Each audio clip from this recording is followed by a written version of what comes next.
Hello dear students, it's another video of chapter Biomolecules of class 12th. In the last class we discussed some introduction and we discussed general formula of carbohydrates like about the ethanoic or acetic acid we discussed, about the rhamnose we discussed. So tell me one thing, what is the general formula of carbohydrates? CxH2OY. And all carbohydrates do not fit into the general formula. जितने भी carbohydrates है इस यही जो formula में fit नहीं होते हैं, जैसे कि हम पढ़े थे लास्ट क्लास में इथेनोइक एसिड एंड रैमनोज के बारे में. So today we are going to discuss about the classification of carbohydrates. किस तरह कितने टाइप में कार्बोहाइड्रेट्स को डिवाइड किया गया है वही पढ़ेंगे. So today's topic is classification of carbohydrates. Okay, so here you can see clearly on the basis of their behaviour upon hydrolysis. Hydrolysis के ऊपर डिपेंड करता है, हाइड्रोलाइसिस के बाद जो रिजल्ट आएगा उसके ऊपर डिपेंड करता है जो कार्बोहाइड्रेट का क्लासिफिकेशन. तो उसके उसी प्रोसेस के ऊपर डिपेंड करेगा कि कार्बोहाइड्रेट्स कितने टाइप का है. कितने टाइप का होगा? 3 तरीके का. ऑन द बेसिस ऑफ और on hydrolysis carbohydrates can be divided into 3 groups. First one is monosaccharide. Another one is oligosaccharide. Here oligo S लिख दे रहा हूँ. And another one is polysaccharide. POLY polysaccharide. Okay, so let's come on about the monosaccharide. Monosaccharide के बारे में थोड़ा पढ़ लेते हैं. मोनोसेकेराइड क्या है actually? That it can not be hydrolysed further to give simpler unit of polyhydroxy aldehyde और कीटोन. इसको मोनोसेकेराइड जो है इसको हम हाइड्रोलाइज नहीं कर सकते हैं, ब्रेक नहीं कर सकते हैं. इसके जो सिंपलर यूनिट जो है पॉलीहाइड्रोक्सी एल्डिहाइड और कीटोन, इसमें हम ब्रेक नहीं कर सकते हैं हाइड्रोलाइज के थ्रू. तो वो जो कार्बोहाइड्रेट क्या होता है, हाइड्रोलाइज नहीं हो पाता सिंपलर यूनिट में. किसी भी एल्डिहाइड ग्रुप नहीं निकलेगा, कीटोन नहीं निकलेगा. तो उसी तरह का जो सेकेराइड होगा, कार्बोहाइड्रेट होगा, उसको कहा जाता है मोनोसेकेराइड. मोनो मीन्स क्या होता है स्टूडेंट्स? मोनो मीन्स वन होता है, one, you know. And here about the monosaccharide, one more thing, there are 20 monosaccharides. There are about 20 monosaccharides present in nature. An example given here, you can see यहाँ पर लिखा है about 20 monosaccharides are known to occur in nature. Glucose, fructose and ribose, these are common of monosaccharide.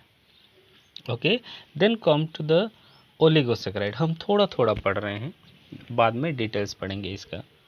Okay, सिर्फ हम पढ़ रहे हैं कि क्या पढ़ रहे हैं कि classification of carbohydrates means 3 types होता है, मोनोसेकेराइड, ओलिगोसेकेराइड एंड पॉलीसेकेराइड. तो जो ओलिगोसेकेराइड है, अभी क्या होता है ओलिगोसेकेराइड? देखो, ये जो ओलिगोसेकेराइड है इसको अगर हम हाइड्रोलाइज करेंगे तो इससे क्या होगा, 2 to 10 यूनिट्स. कितना? 2 to 10 यूनिट्स ऑफ मोनोसेकेराइड निकलेगा. हम यही जो सेकेराइड कार्बोहाइड्रेट को हाइड्रोलाइज करेंगे तो जो 2 से 10 तक मोनोसेकेराइड का यूनिट फॉर्म होगा, उसी को बोलेंगे हम oligosaccharide. So, what will be the definition of oligosaccharide?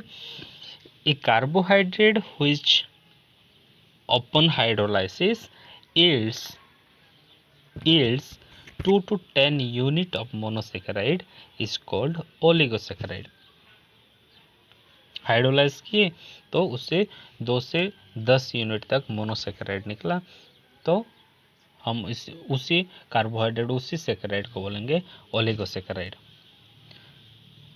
इसको हम फर्दर क्लासिफाई कर सकते हैं, जैसे कि डाइसेकेराइड, ट्राइसेकेराइड। अगर दो ठो यूनिट निकला है तो बोलेंगे हम disaccharide. Okay, here I will choose another colour. अगर 2 ठो निकला तो हम बोलेंगे डाइसेकेराइड। 3 ठो यूनिट निकला तो बोलेंगे हम ट्राइसेकेराइड। 4 ठो निकला तो क्या बोलेंगे टेट्रा। ऐसे 5 ठो पेंटासेकेराइड। ऐसे 6, 7, 8, 9, 10 तक 10 यूनिट तक निकलता है इसमें, तो 10 तक डेकासेकेराइड होता है, decasaccharide. Okay, here in the example, here we'll take an example, just a minute, about the sucrose। Sucrose जो है, सुक्रोज ये एक डाइसेकेराइड है। दैट मीन्स इसको, यही जो सेकेराइड है ओलिगोसेकेराइड, इसको अगर हम हाइड्रोलाइज किए तो इसमें 2 ठो यूनिट निकलेगा, 2 ठो unit of 2 unit of monosaccharide निकलेगा। That is called disaccharide. 2 unit means di, 3 means tri, 4 means tetra.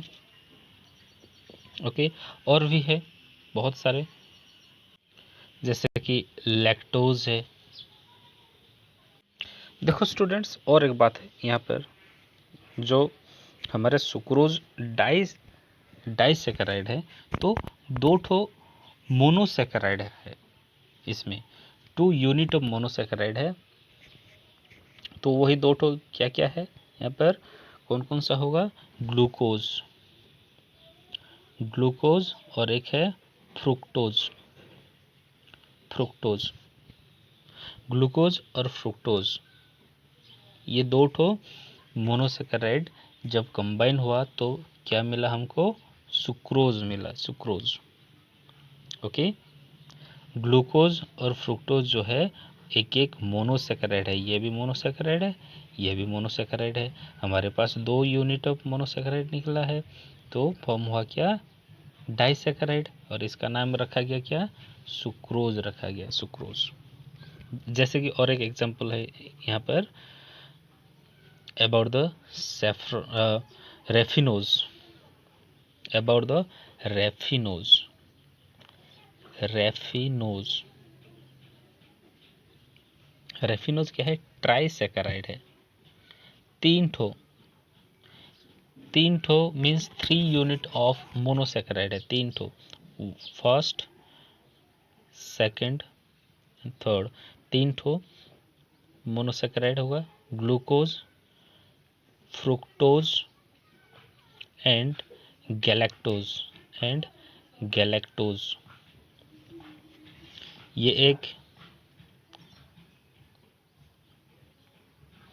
एक मोनोसेकेराइड है, ये एक मोनोसेकेराइड है, ये एक मोनोसेकेराइड है। तो कितना ठो यूनिट मोनोसेकेराइड है, 3 ठो, 3 ठो, क्या क्या, ग्लूकोज, फ्रुक्टोज एंड गैलेक्टोज। तो यहाँ पर हमको ट्राइसेकेराइड मिला। तो ट्राइसेकेराइड क्या है यहाँ पर मिला, जो नाम क्या रखा गया, रैफिनोज। तो इस तरह होता है ओलिगोसेकेराइड। हम ओलिगोसेकेराइड को जब हाइड्रोलाइज करते हैं तो यहाँ पर 2 से 10 यूनिट तक मोनोसेकेराइड निकलता है। तो इसका डेफिनेशन क्या लिखोगे, a carbohydrate which upon hydrolysis yields 2 to 10 unit of monosaccharide is called oligosaccharide. Okay, और भी एक एग्जांपल है, जैसे कि लैक्टोज का। सबसे कॉमन सेकेराइड जो है वो डाइसेकेराइड है, इसके लैक्टोज को अगर हम हाइड्रोलाइज करेंगे तो उससे निकलेगा क्या, 2 ठो यूनिट निकलेगा, क्या क्या, ग्लूकोज और galactose, like that. Now come to the polysaccharide. About the polysaccharide. Polysaccharide का क्या होता है बच्चों? देखो, ये जो कार्बोहाइड्रेट्स है, इसका हाइड्रोलाइसिस के बाद बहुत सारे means a large number of monosaccharides का जो यूनिट है वो फॉर्मेशन होता है। So what will you write the definition of polysaccharide? क्या लिखोगे? A carbohydrate which yield a large number a carbohydrate which yield a large number of monosaccharides on hydrolysis is called polysaccharide। इसको अगर ये carbohydrate को अगर हम hydrolyse करेंगे तो इससे बहुत सारे नंबर लार्ज, दैट मीन्स हमारे क्या था, जो ओलिगोसेकेराइड में 2 से 10 यूनिट तक मोनोसेकेराइड निकलता था। तो यहाँ पर क्या होगा, पॉलीसेकेराइड में जो कार्बोहाइड्रेट होगा उसको अगर हम हाइड्रोलाइज करेंगे तो बहुत सारे, दैट मीन्स मोर देन 10 निकलेगा, more than 10 units of monosaccharide निकलेगा। तो इसको बोलेंगे हम polysaccharide. Here given you can see about the polysaccharide.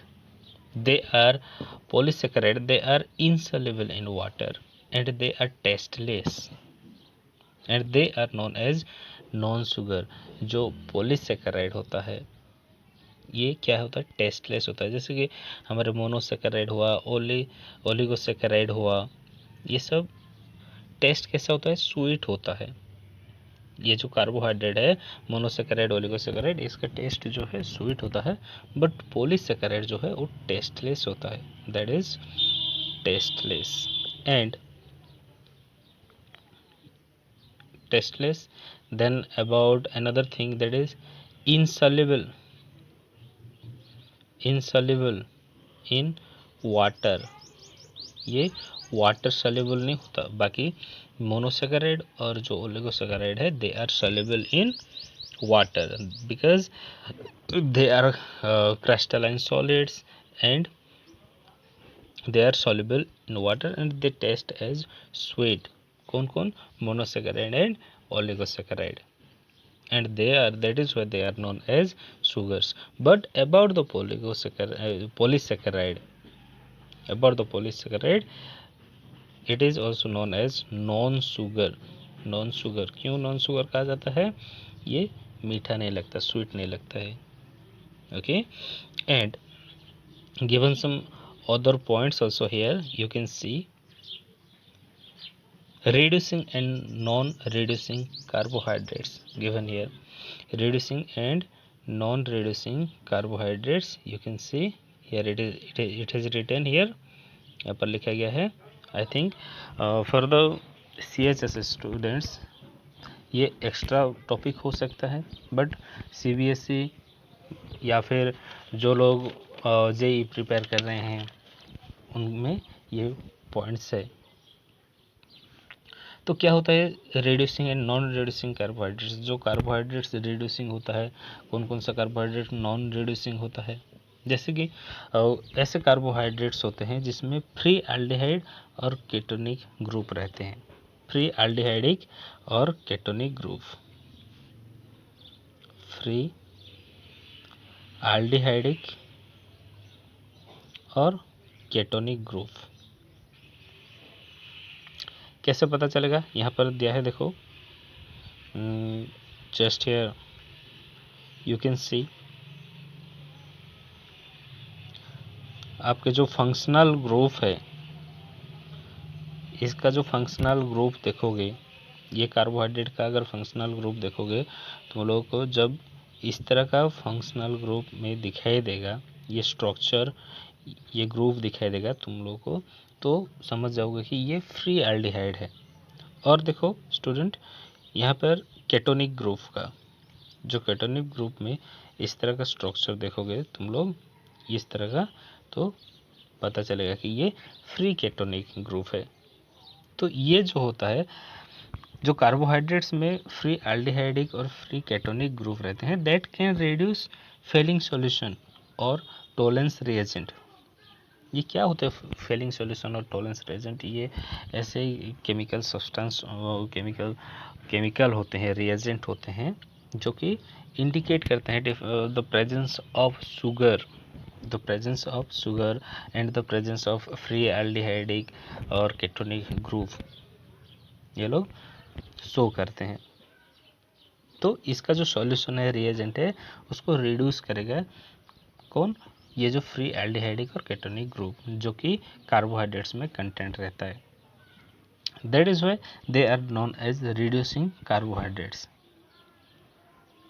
And another thing, all monosaccharides, whether aldose and ketose, are reducing in nature. Given here, whether aldose and ketose are reducing in nature, ये याद रखो। और कुछ carbohydrates होते हैं, they are not free of aldehyde or ketonic group, so they cannot reduce the failing solution or tolerance reagent. That is why they are known as non-reducing carbohydrates. जैसे कि example में दिया गया है बच्चों, sucrose. In sucrose, reducing part of glucose is bonded. That is why it is called non-reducing carbohydrates. Like disaccharides, all disaccharides except sucrose are reducing in nature. सिर्फ sucrose को छोड़ के, except all disaccharides except sucrose.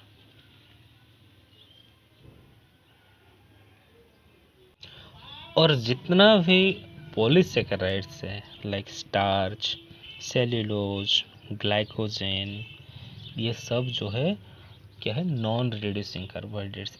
तो ये points याद रखो, reducing carbohydrates कौन कौन है और नॉन रिड्यूसिंग कार्बोहाइड्रेट्स कौन कौन सा है। रिड्यूसिंग कार्बोहाइड्रेट्स में फ्री एल्डिहाइडिक और केटोनिक ग्रुप रहता है, and that can reduce Fehling solution और टोलेंस रिएजेंट। तो हम बोलेंगे कि वो है रिड्यूसिंग कार्बोहाइड्रेट्स। जैसे कि सारे मोनोसेकेराइड्स जो है वो रिड्यूसिंग कार्बोहाइड्रेट्स होता है। और सारे जो पॉलीसेकेराइड्स हैं, जितना भी पॉलीसेकेराइड्स पड़े हैं अभी, जैसे कि स्टार्च, सेल्यूलोज, ग्लाइकोजेन, ये सब जो है नॉन रिड्यूसिंग है। ये लोग पॉलीसेकेराइड्स का नेचर जानते हैं, ये that doesn't taste sweet. Yes, okay, now come to the classification of monosaccharides. हम पढ़ेंगे मोनोसेकेराइड का क्लासिफिकेशन, अभी नेक्स्ट वीडियो में पढ़ेंगे मोनोसेकेराइड्स का क्लासिफिकेशन। और थोड़ा सा जो हमारा टॉपिक है उसको जल्दी कवर करेंगे। थोड़ा लेंथी वीडियो बनाऊंगा नेक्स्ट टाइम। अगर किस को इसमें डाउट रह रहा है, कुछ क्वेश्चंस है या फिर कुछ मेरे से गलती हुआ है, तो कमेंट में लिख सकते हो। Okay, thank you.